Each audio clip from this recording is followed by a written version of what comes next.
আমি তো না কথা আমরা কিন্তু শুনি, আমরা সব শুনলে কি তুইব।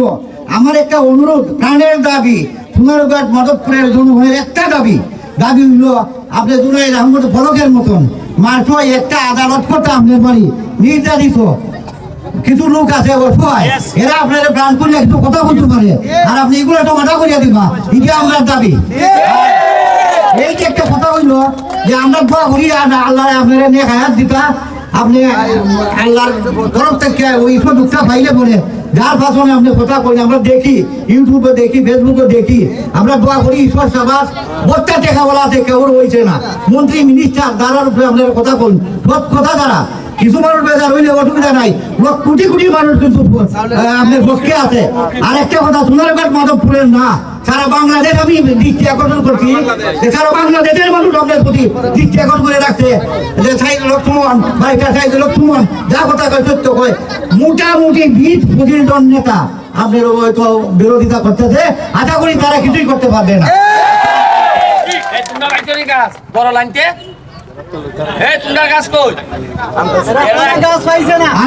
গাছগুলো দিচ্ছেন আপনি, গাছগুলো দিচ্ছেন ফলের গাছ, এটা কোটি কোটি টাকা পাইয়া যে খুশি হয়, ছাত্ররা এই খুশি হইয়া বইয়া থাকছে আপনার প্রতি। আরে দেখে ছাত্ররা তোমরা কলা উড়তা কলা আছো, ফুটবল রাখনি তোমরা খবর দেই 5 লাখ টাকার খালি ফুটবল কিনা হয়েছে, আলহামদুলিল্লাহ। এটা আমার না, সরকারি টাকা।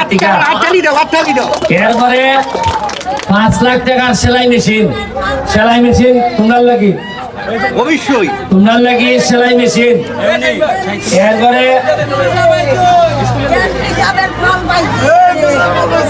এটা বললাম, এটা গাছ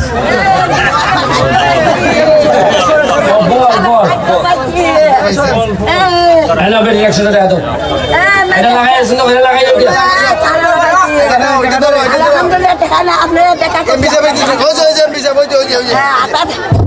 আপনারা একটা কথা দিচ্ছি আকর্ষণ করবেন, আমরা কিন্তু 8-10 বছর ধরে এইখানে এমপি খালি না, সোনারঘাট মাধবপুরের একজন এমপি পাইছি পরে মন্ত্রী, আপনারা এইরকম কোনো সুযোগ পাইছেন নি কোনোদিন? যে দিকে কাজে কর্মে কিছু আছে, আবেগে কিছু আছে, বিভাগে আবেগের কথাটা দেখবেন, আমরা যা সুযোগ পাইছি এর সুযোগ মনে আমরা মরবার পাইতাম না। একটা কথা, তবে মনটা উদার করে দোয়া করতা, খালি দোয়া করতা, ফজরের নামাজ পড়ে দোয়া করতা যে আল্লাহ যেন নেক হায়াত দেয়। আসসালামু আলাইকুম।